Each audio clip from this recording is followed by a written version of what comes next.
Tinapos na ng Detroit Pistons ang siyam na sunod-sunod na panalo ng Lakers matapos ang 113-110 panalo ng isang dikit na laban. May pagkakataon na sana si Luka na itabla ang laro sa huling segundo pero hindi naging maganda ang kinalabasan ng kanyang tira.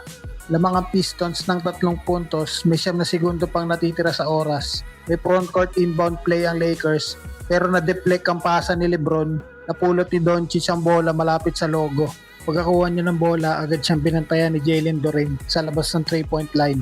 Sinubukan ni Luka gumawa ng espasyo mula sa wing pero dikit na dikit si Duren at nakataas pa ang kamay. Dahil kulang na sa oras, napilitan si Luka na mag-turnaround him na halos wala ng balanse. Kapos na kapos ang tira, hindi man lang umabot sa ring at doon na natapos ang laban.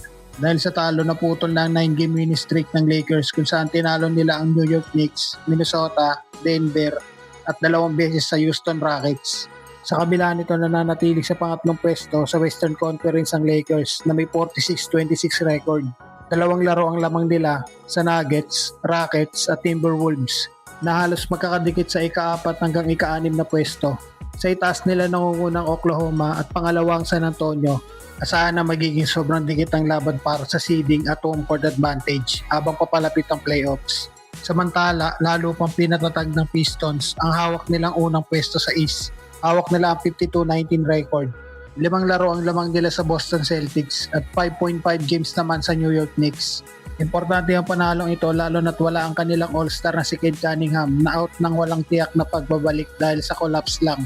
Kailangan nila ng cushion sa standing habang may 11 games pa sa regular season. Bottom line, panalo ito ng depensa ng Pistons lalo na sa huling play kung saan hindi nila pinayagang makakuha ng maayos na tira si Luka. Para naman sa Lakers, isang paalala ito na sa playoffs type intensity na laban, isang maliit na pagkakamali lang gaya ng deflected inbound pass pwedeng maging dahilan ng pagkatalo. Habang papalapit ang postseason, mas magiging mainit pa ang labanan sa parehong conference. Samantala, sunod-sunod ang problema ng Miami Heat matapos silang matalo sa San Antonio 136-111. Ito na ang ikalimang sunod nilang talo habang papalapit ang playoffs.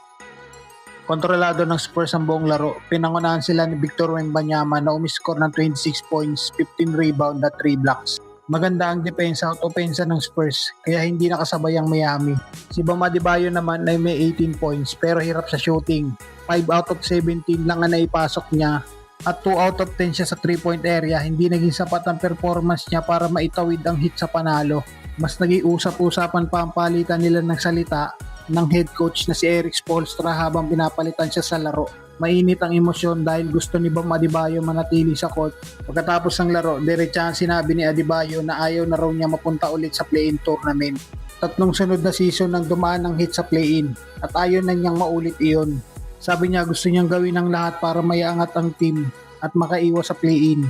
Handa siyang ibigay ang buong effort bawat laro para siguradong pasok sila sa playoffs ng direkta. Sa ngayon, delikado ang pwesto ng Miami sa standings. Kung hindi sila makakabawi agad, posibleng maipit na naman sila sa play-in spot.